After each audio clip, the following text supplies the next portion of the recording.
PR Square Academy. Spreading agriculture everywhere. Welcome to PR Square Academy. आज का हमारा है ऑर्गेनिक केमिस्ट्री। हमारे चैनल को सब्सक्राइब करें। हमारे चैनल के वीडियो को लाइक करना बिल्कुल भी ना भूले। तो हम आज का अपना वीडियो चालू करते हैं।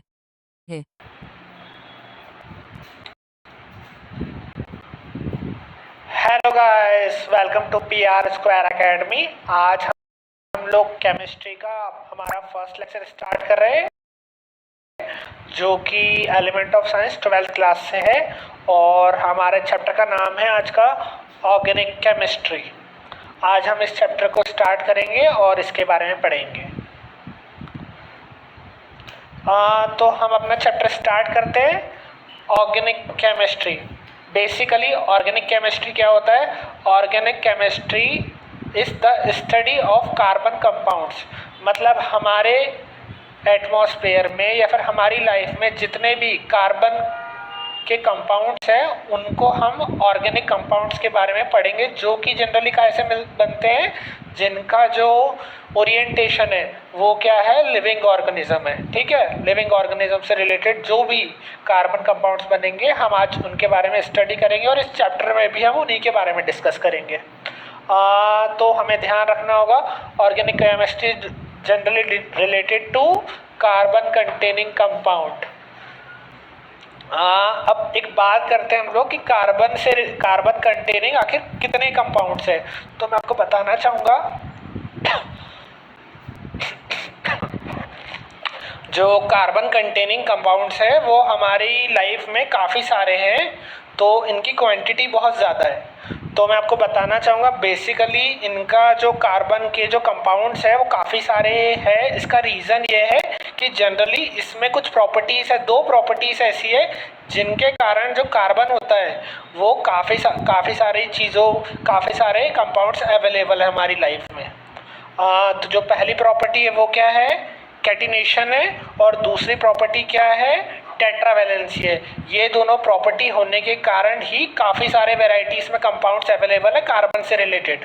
तो हम ये वाले चैप्टर में कार्बन से रिलेटेड कंपाउंड्स के बारे में ही पढ़ेंगे।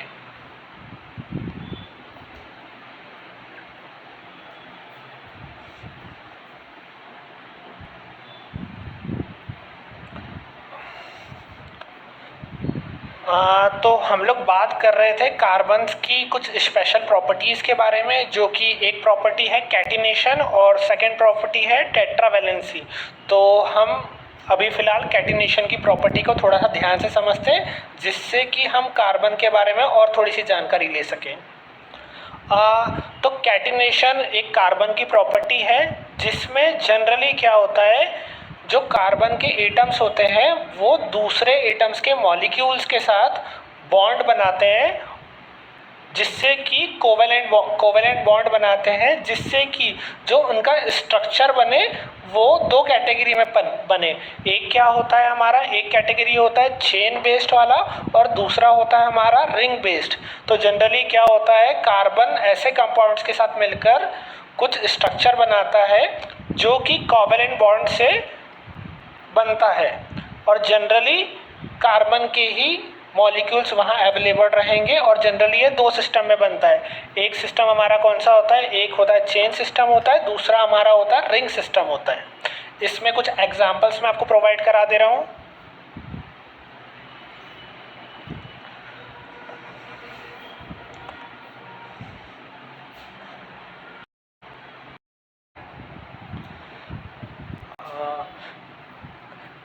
जैसे कि हम लोग देख रहे थे कि जो कैटिनेशन की प्रॉपर्टी है, इसके थ्रू क्या होते हैं, कार्बन वो कोवेलेंट बॉन्ड बनाते हैं दूसरे मॉलिक्यूल्स के साथ, और जनरली वो किस फॉर्म में होते हैं? या तो वो चेन फॉर्म में होते हैं या तो वो रिंग फॉर्म में होते हैं। ये कुछ एग्जांपल्स है जिनको हम देख रहे हैं। जैसे एग्जांपल के लिए हमारा जो फर्स्ट एग्जांपल है वो ओपन चेन के दो एग्जांपल दिए हमने। एक क्या है? एक है ब्यूटेन है।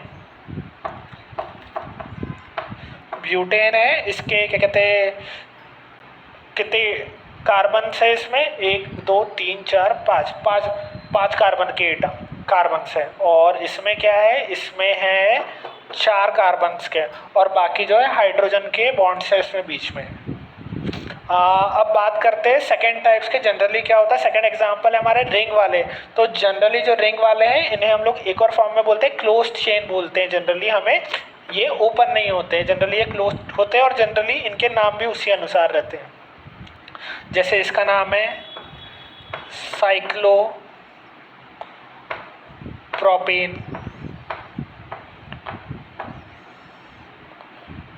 इसका नाम है साइक्लिक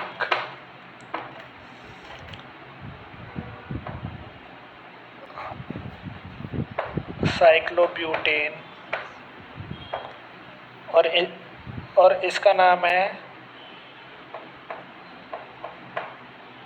साइक्लोपेंटेन।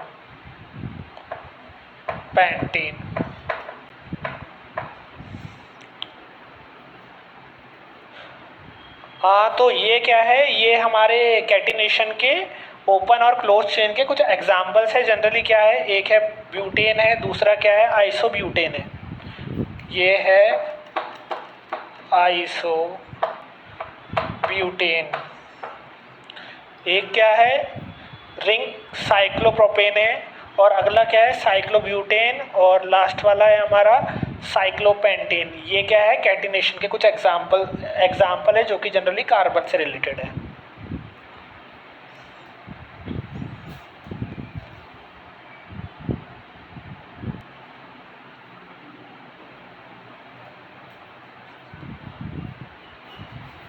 जैसे कि हमने देखा था कि जो हमारी कार्बन की प्रॉपर्टीज़ है, एक क्या है कैटिनेशन है, दूसरी कौन सी है टेट्रावैलेंसी ऑफ कार्बन। जैसे कि हम जानते हैं जो कार्बन का एटॉमिक नंबर होता है वो कितना होता है, 6 होता है, और जो इलेक्ट्रॉन कॉन्फ़िगरेशन होता है कार्बन का, जनरली उसमें जो फर्स्ट सेल होती है उसमें क्या होता है 2 होता है, और सेकंड अगले में क्या होते हैं 4 इलेक्ट्रॉन्स होते हैं। तो जनरली जो लास्ट सेल है उसमें जो इलेक्ट्रॉन की क्वांटिटी होगी वो कितनी होगी, 4 होगी। सो इसी कारण से the valency of carbon is 4।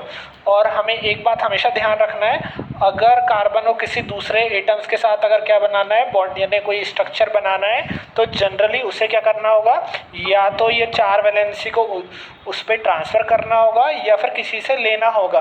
तो जनरली ये प्रोसेस करने के लिए कार्बन को जो एनर्जी है वो बहुत ज़्यादा लग जाएगी, या तो उसको क्या करने के लिए, या तो किसी को डोनेट करने के लिए या फिर एक्सट्रैक्ट करने के लिए।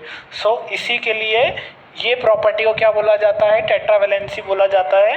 और जनरली यही इसकी डेफिनेशन है काय की tetravalency sharing electron and forms covalent bond means the ability of the carbon to form covalent bond.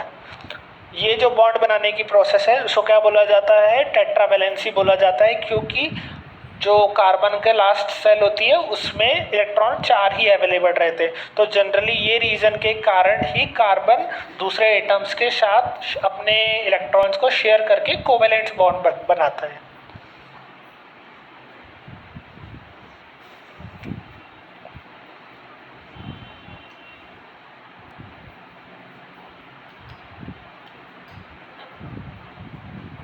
जैसे कि हमने देखा था tetravalency means the ability of a carbon to form covalent bond with other atoms.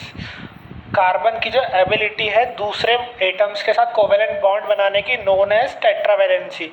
तो इससे कुछ example है, जैसे कि पहला एग्जांपल हमारा मीथेन है, सेकंड एग्जांपल क्या है, ईथेन है। जैसे कि हम लोगों ने अभी कार्बन के बारे में पढ़ा या फिर ऑर्गेनिक कंपाउंड्स के बारे में पढ़ा, हमको अगर और अच्छे से समझना है तो हम इसका कंपैरिजन करके समझ सकते हैं कि ऑर्गेनिक और इनऑर्गेनिक कंपाउंड्स कौन से होंगे। लेकिन उससे पहले हमें एक डेफिनेशन को क्लियर करना होगा, जिससे हमें ये डिफरेंस बिटवीन और ज़्यादा क्लियर हो जाएगा। एग्जाम्पल के लिए जैसे कि हमने शुरुआत में पढ़ा था organic chemistry known as the study of carbon, known as organic chemistry. तो एक बात ध्यान रखिएगा, जनरली सभी के सभी जो कार्बन के कार्बन के कंपाउंड्स होते हैं वो सारे के सारे ऑर्गेनिक कैटेगरी में नहीं आते। कुछ ऐसे इनऑर्गेनिक कंपाउंड्स भी है जो कि कार्बन से बने हुए हैं बट हम उन्हें इनऑर्गेनिक कैटेगरी में लेते हैं। इसका मेन रीज़न क्या होता है? इसका मेन रीज़न ये होता है कि उनकी जो केमिकल प्रॉपर्टीज़ होती है वो कार्बन ऑर्गेनिक कंपाउंड से थोड़ी सी डिफरेंट होती है। ये कुछ एक्सेप्शंस हैं जिनके हमें नाम याद रखना होगा। पहला होता है हमारा CO कार्बन मोनोऑक्साइड, सेकंड होता है CO2 कार्बन डाइऑक्साइड होता है, थर्ड होता है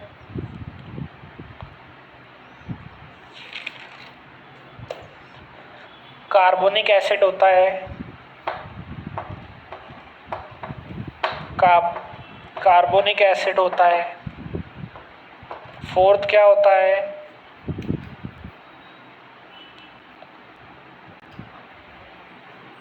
कार्बोनेट्स होता है, फिफ्थ क्या होता है साइनाइड होता है,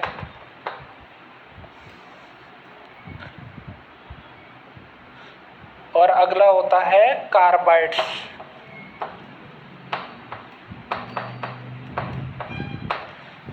दीज आर सम कंपाउंड जो जनरली क्या है इनऑर्गेनिक है बट जनरली ये काय के बने कंपाउंड्स है, कार्बन से रिलेटेड बने कंपाउंड्स हैं। तो ये हमें जनरली याद रखना होता है, ये कभी कभी पूछ लेता है एक्सेप्शन केसेस है। तो एक बात ध्यान रखिएगा, इसके अकॉर्डिंग ही हम लोग इसका डिफरेंस बिटवीन करेंगे तो जिससे हमें थोड़ा सा हेल्प होगा। हम कभी भी जब कंपैरिजन करेंगे ऑर्गेनिक और इनऑर्गेनिक कंपाउंड का हम किसके बेस पे करेंगे? प्रॉपर्टी के बेस पे करेंगे। फर्स्ट प्रॉपर्टी है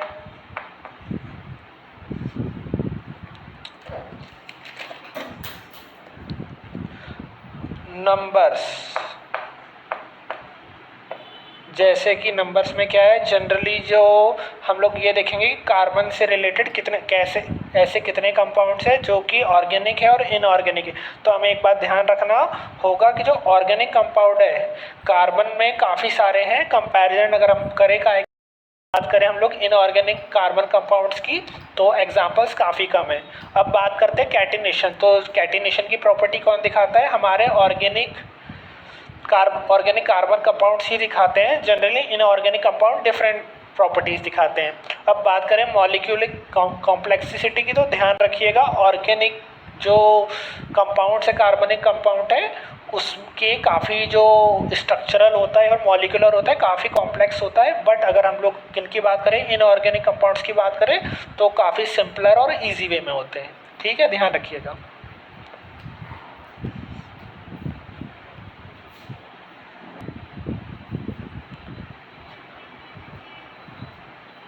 जैसा कि हम लोग कंपैरिजन देख रहे थे ऑर्गेनिक और इनऑर्गेनिक कंपाउंड में, जनरली क्या होता है ऑर्गेनिक कंपाउंड में नंबर काफ़ी ज़्यादा होते हैं और इनऑर्गेनिक में कम होते हैं। कैटिनेशन की प्रॉपर्टी ऑर्गेनिक मैटर में थोड़ी सी ज़्यादा पाई जाती है जबकि इनऑर्गेनिक कंपाउंड में नहीं के बराबर होती है और थोड़ी सी कम होती है। मॉलिक्यूलर कॉम्प्लेक्सिटी की बात करें तो मॉलिक्यूलर कॉम्प्लेक्सिटी में भी जनरली क्या होता है हमारे ऑर्गेनिक में काफ़ी सारी होती है बट जो इनऑर्गेनिक होती है उसमें सिंपलर फॉर्म में बना होता है कंपाउंड। अब बात करें जो आइसोमरिज्म की बात करें तो जनरली ये क्वालिटी काय में होती है आइसोमरिज्म में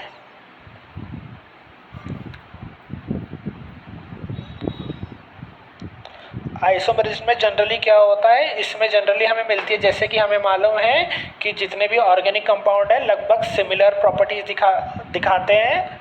लेकिन उसी की अगर हम लोग बात करें तो इनऑर्गेनिक में जनरली क्या होता है सिमिलर नहीं होते हैं, डिफरेंट होते हैं। पॉलीमरिज्म की बात करें तो ध्यान रखिएगा हमारे जो क्या कहते हैं ऑर्गेनिक कंपाउंड है उसमें पॉलीमरिज्म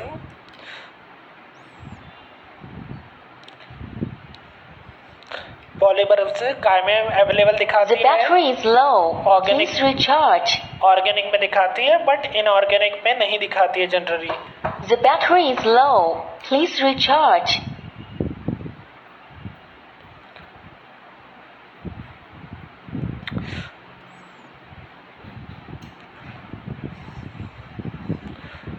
बॉन्डिंग की बात करें तो जनरली ऑर्गेनिक कंपाउंड में क्या होता है, कोवेलेंट बॉन्डिंग अवेलेबल रहती है, जबकि इनऑर्गेनिक में क्या रहती है, जनरली आयनिक भी अवेलेबल होती है और कोवेलेंट भी available. The battery is low. Please recharge. Reaction rate की बात रिएक्शन रेट की बात करें तो सोसाइटी में या फिर हमारे लाइफ में काफ़ी सारे हैं, बट और भी एग्रीकल्चर से